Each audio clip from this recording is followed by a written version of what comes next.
দেখো কি পরিমাণ বৃষ্টি হচ্ছে আজকে।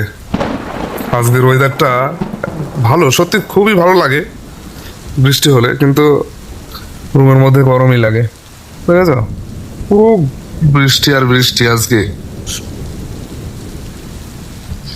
এটা হচ্ছে রাশিয়ার বৃষ্টি। রাশিয়ায় বৃষ্টি এই 2-3 মাসই একটু ভালো হয়, মোটামুটি হয়, তো আজকে একটু ভালোই হচ্ছে, বুঝতেই পারছি। দেখো, আই থিঙ্ক ভালো লাগছে, তোমাদেরও ভালো লাগবে দেখে, কিন্তু বাইরে তো আর যাওয়া সম্ভব না, এখান থেকেই তুললাম ভিডিওটা।